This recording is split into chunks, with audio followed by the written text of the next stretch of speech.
The newborn baby was hugged and protected by the headless Ghost King.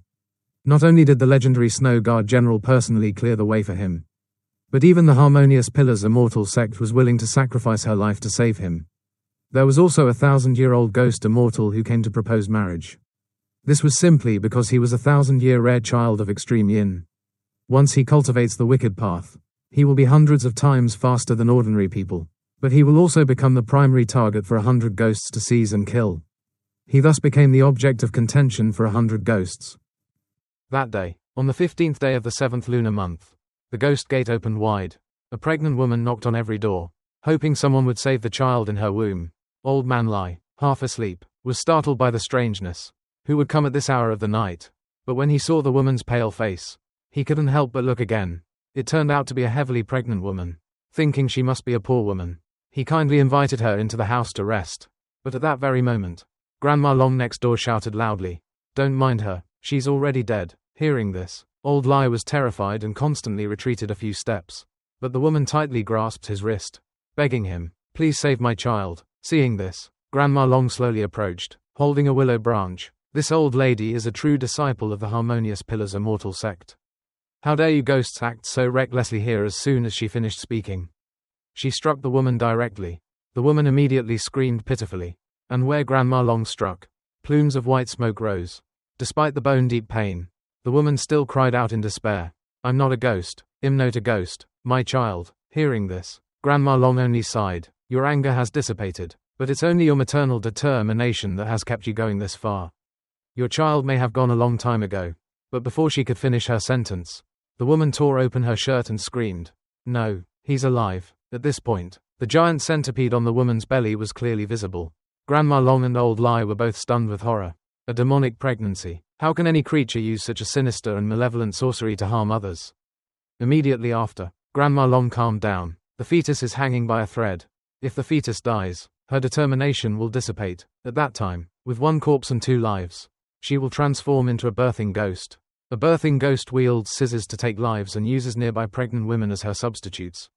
Hearing Grandma Long say this, Old Lai panicked and cried out, "Then hurry up and deliver the baby." But Grandma Long counted on her fingers, beads of cold sweat appearing on her body. Midnight is approaching, and tonight's midnight marks a sinister year, a sinister month, a sinister day, and a sinister hour. If the child is born then, it means the mother will die. The child will emerge, the ghosts will rejoice, and the living will weep. A sinister-born child possesses natural spiritual sensitivity. Once they embark on the path of ghost cultivation, their progress is 100 times faster than that of ordinary people. They become the ideal candidates for evil spirits to possess. Now, all the spirits and monsters within 100 miles are fixated on this place, wanting to seize the opportunity for cultivation. Once this child is born, the night will be filled with wandering spirits. I fear we may lose our lives here. But just then, the bell announcing the hour of yin suddenly rang, and the woman let out a cry of pain. The centipede on her belly also came alive at that moment, leaping onto her head and lunging to bite Grandma Long. Fortunately, despite his age, Old Lai was still strong, drawing the great saber from his back and cleaving the centipede in 2 right on the spot. Because the centipede's stitches were broken, the baby in the womb fell out, wrapped in black blood. Seeing this, Grandma Long could only embrace the baby helplessly. The sinister child has been delivered. Old Lai next to her suspiciously asked, "Why does the child have no umbilical cord?"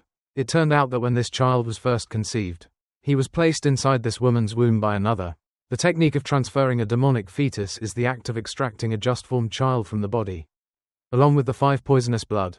Then it's stuffed into a woman born in a sinister year, month, and hour, and this woman must also be a close relative of the child.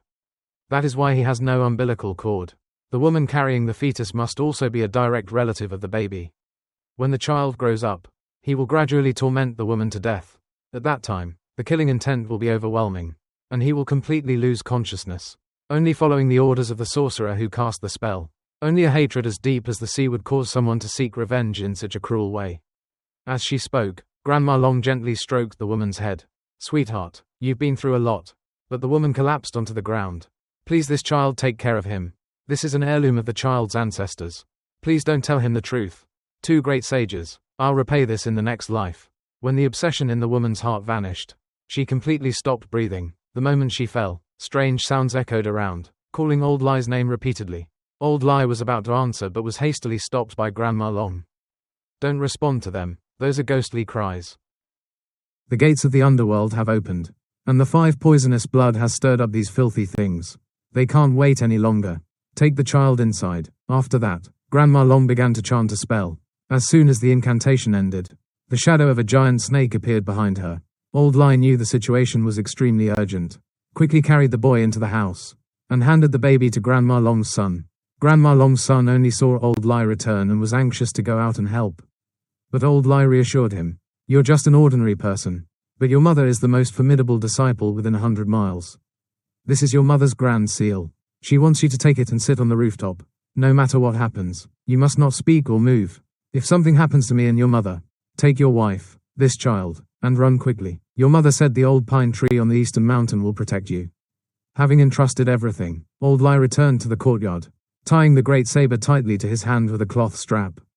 Grandma Long was now possessed by the Changba spirit. Seeing Old Lai return, he was surprised. "You old man, why have you come back again?" Hearing this, Old Lai respectfully replied, "You are Lord Changba, the immortal Grandma Long worships, and I'm her old neighbor. We each have our own demons to take care of. We must honor our bonds." But unexpectedly, a cold glint flashed in Changba's eyes after hearing this. "I am just a snake. Don't hold me in such high regard. If something too fierce comes, I'll be the first to run." Hearing this, Grandma Long regained her composure. "No worries, this old lady understands. Thank you for your help, Lord Ba." As soon as she finished, Changba used 2 fingers to pinch a packet of incense ashes and threw it into the air. The ashes immediately scattered everywhere. When countless footprints appeared outside the courtyard, Changba immediately warned Old Lai, "The incense ash has traces. They've arrived." Suddenly, 2 ghostly figures appeared at the main gate. Changba didn't say a word, immediately pulled out a whip made from a willow branch, and lashed one of the ghosts. A miserable scream rang out, and the ghost vanished into thin air.